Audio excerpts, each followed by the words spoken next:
Hi hello வணக்கம் and welcome to just my channel. நான் உங்கள் ஹர்ஷாஸ்ரீ. மனதை மாற்றிவிட்டாய் கதையோட அடுத்த பகுதிகளை பற்றி தான் பார்க்க போகிறோம். காலை தூக்கத்திலிருந்து எழுந்த திவி ஆதியின் கைக்குள் தான் இருப்பதைக் கண்டு புன்னகைத்து மீண்டும் அவனிடம் சற்று நெருங்கி படுத்து கொண்டாள். ஒரு சில நிமிடங்கள் கழித்து எழுந்தவள் மணியை பார்த்துவிட்டு, அச்சிச்சோ, சே, இவன் கூட இருந்தால் எல்லாமே மறந்துடுறேன், வேலை வேற இருக்குது, என்னை இப்படி சுகமாக தூங்க வச்சே இவன் பழக்கிடுறான், கொஞ்ச நாளில் முழுசாக நான் சோம்பேறி ஆக போகிறேன், அப்புறம் இவன் தான் எல்லா வேலையும் செய்யணும், எனக்கு எதுவும் தெரியாதுப்பா என்று கூறிக்கொண்டே மெத்தையை விட்டு இறங்கி குளிக்க சென்றவள் மீண்டும் வேகமாக ஓடி வந்து உறங்கிக் கொண்டிருந்தவனிடம் அவனது நெற்றியில் இதழ் பதித்துவிட்டு, பட் எனக்கு இதுவும் பிடிச்சிருக்கு என்று கூறியபடி உள்ளே ஓடிவிட்டாள். சிறிது நேரத்தில் எப்பவும் போல காலை வேலைகளை அனைவரும் பார்க்க இவள் நடுநடுவே சென்று ஆதிக்க வேண்டியதையும் கவனித்துவிட்டு தான் வந்தாள். திவியும், என்ன நேற்று திட்டினல்ல, உனக்கு நான் ஏன் செய்யணும், வேணும்னா நீயே கேளு என்று அமைதியாக இருக்கவில்லை. நேற்று என்கிட்ட சண்டை போட்டல்ல, நீ உனே எனக்கு செய்ய வேண்டாம் என்று ஆதியும் தடுக்கவில்லை. இருவரும் இதை பற்றி விட்டு அடுத்தடுத்த வேலைகளில் ஒன்றாகவே இறங்கினார்கள். அப்படி ஒரு புரிதல் அவர்களுக்குள் மௌனமாக இருந்து கொண்டுதான் இருந்தது. அந்த நேரம் அர்ஜுன் வந்ததும் கதவை தட்டிவிட்டு உள்ளே வந்தான். ஆதி அவனை கண்டு புன்னகைக்க, அர்ஜுனும், திவி உன்கிட்ட கொஞ்சம் பேசணும் என்றான். இதை கேட்ட ஆதிக்கு, ரொம்ப தான் பண்ணுறோம் என்று கூறிக்கொண்டே முகத்தை திருப்பிக் கொண்டான். எமர்ஜென்சி அண்ணா, ஒரு 5 minutes என்று கேட்க, நோ ப்ராப்ளம்டா, நீ வேலையை முடிச்சுட்டு வா என்று அர்ஜுனும் கூறினான். திவியும் சிரித்து கொண்டே ஆதிக்கு வாட்ச், மொபைல், டை என அனைத்தும் எடுத்து கொடுக்க, ஆதியே, அதான் எடுத்து வச்சிட்டியே, நீ போமா, உன் பாசமலர் பேச வெயிட் பண்ணிகிட்ருக்கான் என்று அர்ஜுனை பார்த்து கிண்டலாக கூற, அவன் சொன்ன விதத்தில் அர்ஜுனும் திவியும் மெளிதாக சிரித்து கொண்டனர். அதை கண்டதும், போதும் 2 பேரும் சிரித்தது.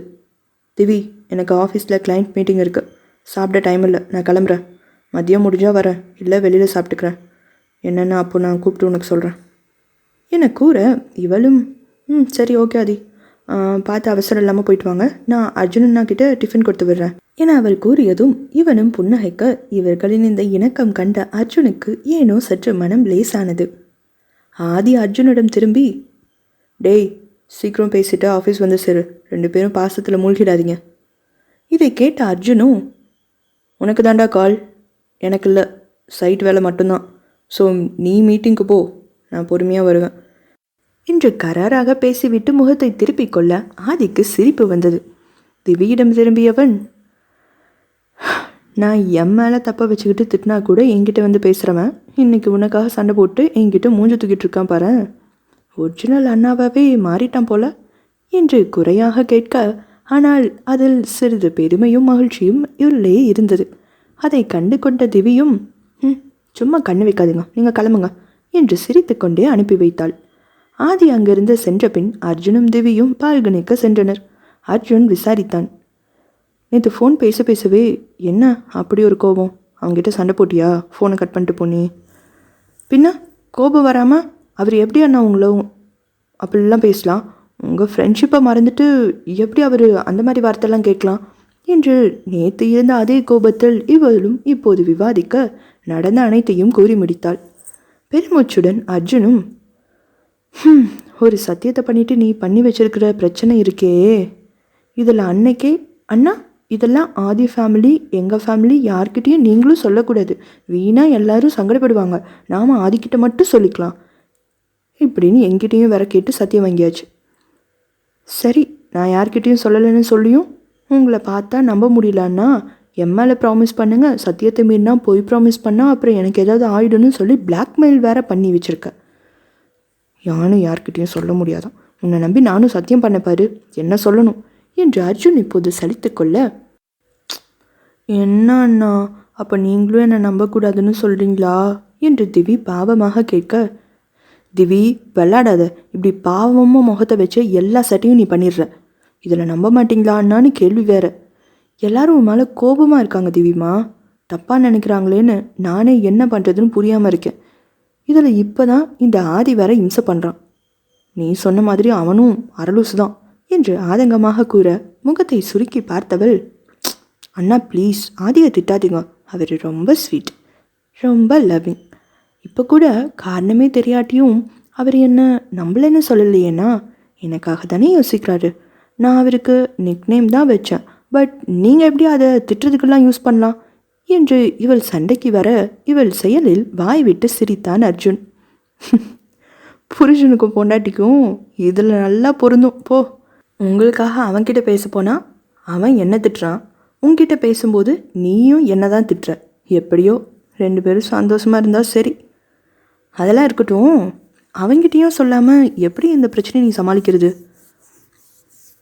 அர்ஜுனை தேடிக்கொண்டு அங்கு அம்மு வர திவி தான் முதலில் பேசினாள். முதல்ல வீட்டில் அம்மா அப்பாவை கூட்டிகிட்டு வந்து உங்களுக்கும் அம்மாவுக்கும் கல்யாணம் பண்ண எல்லா ஏற்பாடும் பண்ணலாம். எல்லாரும் இந்த பிரச்சனையை கொஞ்சம் தள்ளி வச்சுட்டு கல்யாண வேலை விசேஷம்னு கொஞ்சம் மனசு மாறுவாங்க.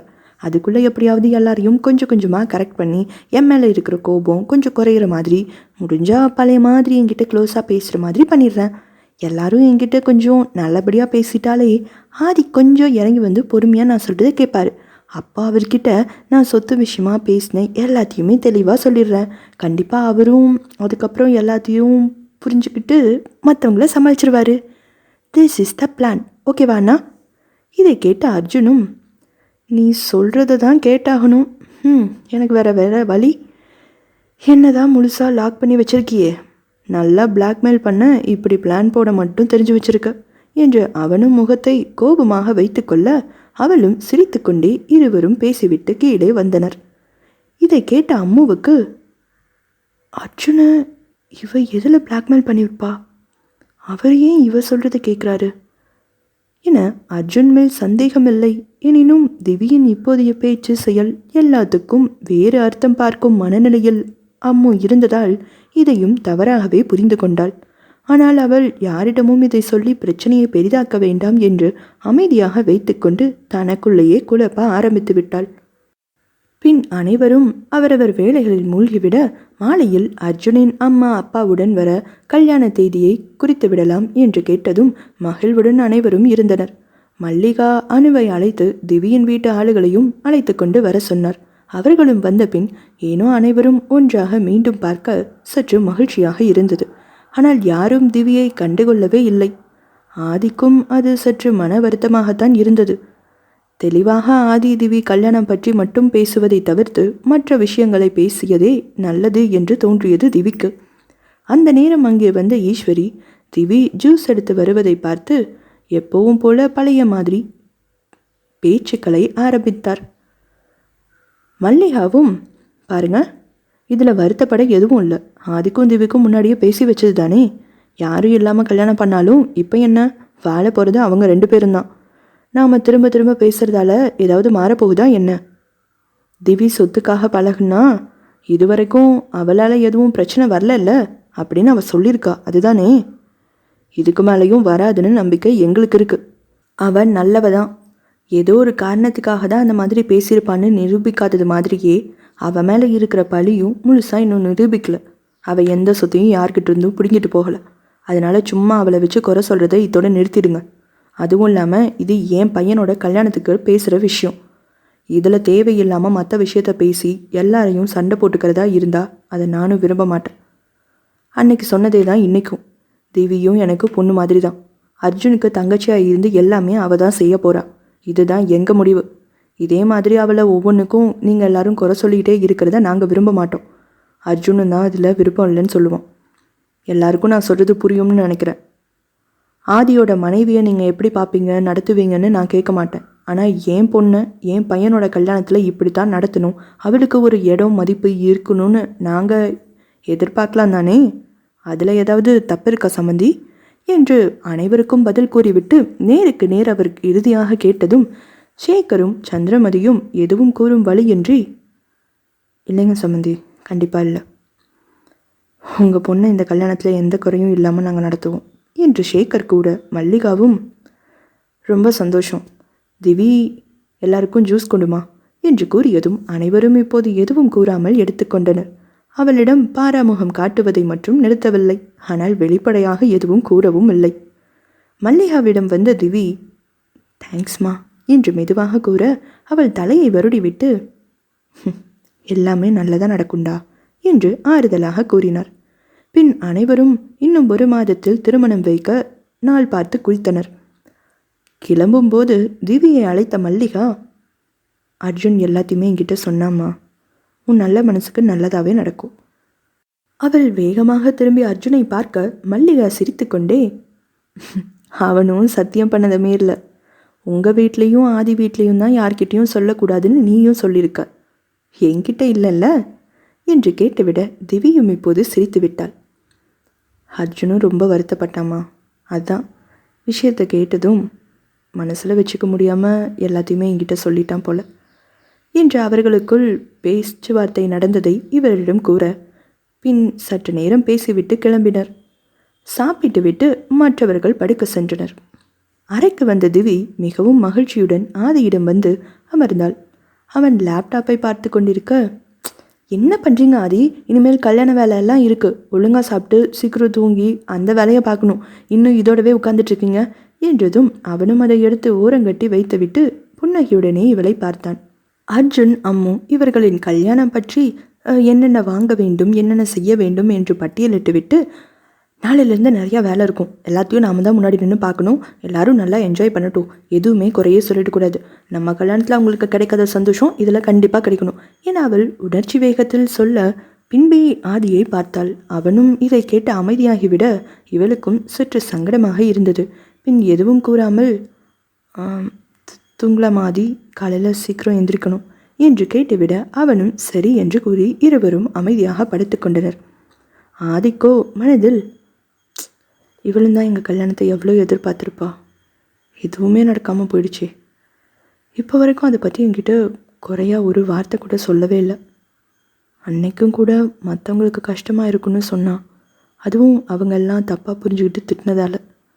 ஆனால் என் தியாவுக்கு அவள் கல்யாணத்தை பற்றின கனவை நானே முழுசாக அழிச்சிட்டேனே என்று நினைக்க நினைக்க ஆதிக்கு மேலும் வேதனையாக இருந்தது. திவியின் மனதிலோ, சே, ஒரு வேகத்தில் சொல்லிட்டான், பாவம் அவரும் இதை கேட்டு ஃபீல் பண்ணியிருப்பாரே, அவரை கஷ்டப்படுத்தலாம் நான் சொல்லலை, இருந்தாலும் ஒரு ஃப்ளோவில் ஐயோ ஒரு வார்த்தை கூட அவர் ஏன்னு கேட்காம பேசாமல் படுத்துட்டாரு, சங்கடப்பட்டிருப்பாரோ என்று இருவரும் பிறருக்காக யோசித்து கொண்டே திரும்பி பார்க்க இருவரின் பார்வையும் ஏதோ உணர்ந்தவர்கள் என்னவோ எதுவும் கூறாமல் அமைதியாக அவன் கையை விரிக்க இவளும் அதற்குள் அடங்கிவிட்டாள். இதுவே போதுமென்று அப்படியே இருவரும் அணைத்தபடியே உறங்கிவிட்டனர். கல்யாண வேலைகளில் அனைவரும் மும்பரமாக இருக்க பாட்டி திவியை அழைத்து, ஏண்டிமா, என் மருமக என்ன இப்படி அமைதியாக நடமாடுறா, வீட்டில் அதிகம் இருக்கிறதே இல்லை, அவள் வாய் சும்மா இருக்காதே, என்னாச்சு அவளுக்கு, உன்னை பார்த்தா வேற பக்கமாக வேற ஓடி போயிடுறா, நீ ஏதாவது அவகிட்ட பேசுனியா என்று கேட்டதும் திவி சிரித்து கொண்டே, அதுவா பாட்டி, அன்னைக்கு ஒரு நாள் ஒரு விஷயம் சொன்னேன் என்று திவிக்கும் ஈஸ்வரிக்கும் நடந்த உரையாடலை பற்றி இப்போது பாட்டியிடம் கூறினாள். ஈஸ்வரி அவ்வப்போது ஏதேனும் பேச சங்கடப்படுத்த என்றே தொடர்ந்து தன் வேலைகளை செய்து கொண்டிருக்க திவி தனியாக ஈஸ்வரி இருக்கும்போது அவரிடம் வந்தார். ஆண்டி, நீங்கள் தேவையில்லாமல் ரொம்ப பேசுகிறீங்க, நான் மற்றவங்கள பாவமே சங்கடப்பட்டுருவாங்களே அப்படிங்கிறதுக்காக தான் பாவம் பார்த்து விடுறேன், பிரச்சனை வேணாம்னு பார்த்தா நீங்கள் எல்லாரையும் ரொம்ப குழப்ப பார்க்குறீங்க, இதோட இதை நிறுத்திக்கங்க, அம்மா கல்யாணத்தில் ஏதாவது பிரச்சனை பண்ணணும்னு நினச்சிங்க, என்னடி பண்ணுவ, பெரிய இவ்வளோ நீ, போய் எல்லார்கிட்டையும் சொல்லு, யார் வேண்டானது, உன்னை யார் நம்புறாங்கன்னு நானும் பார்க்குறேன், உனக்கே உன் நிலைமை மறந்து போயிடுச்சா என்று ஏளனமாக ஈஸ்வரியும் கத்த, கண்டிப்பாக இல்லை ஆண்டி, என்னை பற்றி ஆனால் நீங்கள் தான் மறந்துட்டீங்கன்னு நினைக்கிறேன், நான் உங்ககிட்ட சொல்லி இப்படிலாம் பண்ணாதீங்க ஆண்டி கெஞ்சுவேன்னு நினைக்கிறீங்களா, இல்லை மற்றவங்கக்கிட்ட உங்களை பற்றி சொல்லி இன்னும் அதிகமாக நான் திட்டு வாங்குவேன்னு நினைக்கிறீங்களா, நோ வே, ரெண்டுமே சான்ஸ் இல்லை, உங்களுக்கு வேணுங்கிறத நானே பார்த்து செய்வேன், நீங்கள் சாப்பிட்ற சாப்பாட்டில் ஏதாவது கலந்து கொடுத்துடுவேன் என்று மெதுவாக கூற இதை கேட்ட ஈஸ்வரியோ, என்ன என்று அதிர்ச்சியாகினாள். என்ன கலந்து கொடுப்ப, அப்படின்னாலும் எனக்கு ஏதாவது ஆச்சுன்னா எல்லாரும் உன்னை தான் கேள்வி கேட்பாங்க, என்னை மிரட்டி பார்க்குறாரையா. இதை பதட்டத்தை கண்டு சிரித்தவள், என்ன ஆண்டி, இது கூட நான் யோசிக்க மாட்டேனா, எதை கலந்து கொடுப்பேன்னா லைட்டாக தொல்லை பண்ணால் தூக்க மாத்திரை இல்லை மயக்க மருந்து ஒன்று கொடுத்துடுவேன், ரொம்ப தொல்லை பண்ணால் ஸ்லோ பாய்சன் தான், அதுவும் கொஞ்சம் கொஞ்சமாக தான் ஏறும். சட்டுன்னு ஒன்றுமே ஆகாது. ஆனால் எல்லா பிரச்சனையும் உடம்புல வந்துடுமா. சாப்பிடாமலே எவ்வளோ நாள் தான் நீங்கள் இருப்பீங்க சொல்லுங்கள்? இதை யார்கிட்ட சொன்னாலும் உங்களை தான் ஏதாவது சொல்லுவாங்க. ஏன்னா நான் எப்போ உங்களுக்கு கொடுக்குறேன், எதில் கலந்து கொடுக்குறேன் அப்படின்னு உங்களுக்கே தெரியாது. மற்றவங்க கிட்ட என்னென்னு சொல்லுவீங்க சொல்லுங்க என்று கேள்வி கேட்டதும் இப்போது ஈஸ்வரியும் குழம்பி போனாள். கொஞ்சம் கொஞ்சமாக தான் விஷம் ஏறுங்கிறதால யாருக்கும் டவுட்டும் வராது. அதையும் மீறி எப்போவாது கண்டுபிடிச்சி கேஸ் ஆச்சுன்னா என் ஃப்ரெண்டு போலீஸில் இருக்கான், அவனை வச்சு நான் தப்பிச்சிருவேன். டாக்டர்ஸ்லேயும் ஒருத்தி இருக்கா, ஸோ ரிப்போர்ட்டும் மாற்றி கொடுக்க வச்சிடலாம். ஆனால் இவ்வளவும் பண்ணணுமான்னு தான் நான் யோசிக்கிறேன். பாவம் 3 பிள்ளைங்க வச்சு யார் கல்யாணத்தையும் கூட பார்க்காம நீங்கள் அல்பாயுஸில் போய் சேர வேண்டியதாக இருக்கும். யோசிங்க, இதுக்கு மேலே எல்லாரையும் கொலை பண்ணுமா, பிரச்சனை பண்ணணுமாங்கிறதா? இந்த உரையாடலை திவி இப்போது பாட்டியிடம் கூறி முடிக்க பாட்டியும் இதை கேட்டு சிரித்து விட்டார். அதனால தான் என் மருமக கொஞ்சம் பயந்த மாதிரியே சுத்துறாளா? அது மட்டும் இல்லை பாட்டி, சாதாரணமாக ஏதாவது கொடுத்தாலும் வாங்கி அவங்க சாப்பிட்றதே இல்லை. முடிஞ்ச அளவுக்கு வீட்டில் சாப்பிட்றதே விட்டுட்டு ஷோபியை நச்சரித்து வெளியில் கூட்டிகிட்டு போயிடுறாங்க. நல்ல வேலைம்மா, அவள் இங்கே இருந்தால் ஏதாவது நோட்டம் விட்டுக்கிட்டே எல்லாரையும் குறை சொல்லிட்டே பிரச்சனை பண்ணிட்டு தான் இருப்பாள். நிம்மதியாக மற்றவங்களாவது இப்போ வேலை செய்வாங்க என்று பாட்டியும் பேத்தியும் சிரித்து கொண்டு பேசி நகர்ந்து விட்டனர். மிகவும் குறுகிய காலம் என்பதால் அனைவரும் திருமண வேலையிலேயே மூழ்கிவிட்டனர். யாருக்கும் திவ்யாதி பிரச்சனையை பற்றி பேசக்கூட நேரமில்லை. திரும்ப அதை பற்றி பேசி சங்கடப்படுத்தவும் யாரும் விரும்பவில்லை. திருமணத்திற்கு 2 தினங்கள் முன்பு நெருங்கிய உறவினர்கள், மூத்தவர்கள் என அனைவரும் வீட்டிற்கு வந்துவிட சிறிது நேரத்தில் ஆதியின் அவசர திருமணம் பற்றி சலசலப்பு ஏற்பட்டது. சிலருக்கு மட்டும் திவியை பக்கத்து வீட்டு பெண் என்று தெரியும்.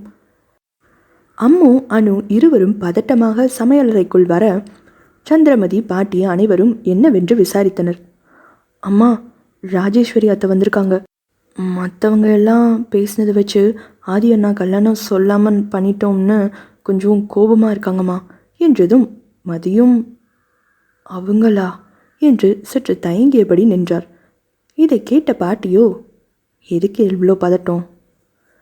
என்னம்மா நீங்களும் புரியாமல் பேசுகிறீங்க, அவங்க குணம் உங்களுக்கு தெரியாதா என்று சந்திரமதி சிறிது எடுத்துக்காட்ட சற்று யோசித்த பாட்டி தங்களை கவனித்து கொண்டிருந்த திவியை அருகே அழைத்தார். இப்போ வந்திருக்கிறது, கூப்பிடுறது உன் மாமனாரோட பெரியப்பா பொண்ணு. ஆதிக்கு பெரிய அத்தை அவங்க தான். மொத்த குடும்பத்துக்குமே மூத்த பொண்ணு அவங்க. ரொம்ப மரியாதையை எதிர்பார்ப்பாங்க. எல்லாத்துலேயும் ரொம்ப கரெக்டாக இருக்கணும். எந்த அளவுக்கு நல்லவங்களோ அந்த அளவுக்கு அதிகாரமோ ஆளுமையோ அவங்கக்கிட்ட இருக்கும். ஆனால் அவங்களுக்கு ஒருத்தர் பிடிக்கலன்னா மாற்றுறது ரொம்பவே கஷ்டம். எல்லாரையும் ரொம்ப சரியாக எடை போட்டு கணிச்சிடுவாங்க. அவங்களுக்கு குழந்தைங்க கிடையாது. அவங்களோட அப்பா இறந்த பிறகு அவங்க புருஷனுக்கும் சுகமில்லாமல் போனதால் எல்லா பொறுப்பும் இவங்க தான் எடுத்து நடத்துகிறாங்க. கொஞ்சம் கூட தைரியமே இழக்காத பொண்ணு. அதுக்கப்புறம் எந்த விசேஷத்துக்கும் அதிகமாக போகவே மாட்டாங்க. ஆனால் அவளுக்கும் ஆதின்னா ரொம்பவே பிடிக்கும். அவனுக்கும் தான். அவன் கல்யாணம் சொல்லாமல் பண்ணதில் அவங்களுக்கு இப்போ கொஞ்சம் வருத்தம் மட்டும் இல்லை, கோபமும் இருக்கும். இப்போ வந்திருக்கிறவங்க யாரும் நிச்சயத்த அன்னைக்கு நடந்த பிரச்சனையை தெரியாதவங்க. முக்கியமாக கல்யாணம் எப்படி நடந்ததுன்னு சொன்னால் இன்னும் பிரச்சனை பெருசாகும். அந்த ராஜேஸ்வரி அம்மா உன்னை ஏற்றுக்கிட்டா போதும், வேற யாரும் உன்னை ஒரு வார்த்தை பேச மாட்டாங்க என்று நடப்பை கூறி முடிக்க திவியும் அமைதியாக கேட்டுக்கொண்டாள். இப்போது திவி ஒரு முடிவுக்கு வந்தவளாக அவர்களிடம் சில விஷயத்தை கூறிவிட்டு தானே அவர்களை கவனித்துக் கொள்வதாக கூறி ஜூஸை எடுத்துக்கொண்டு சென்றாள். மற்றவர்களுக்கு எப்படியோ, பாட்டிக்கு சிறிது இல்லை அதிகமே நம்பிக்கை பிறந்தது. திவியோடு பின்னோடியே சென்றனர்.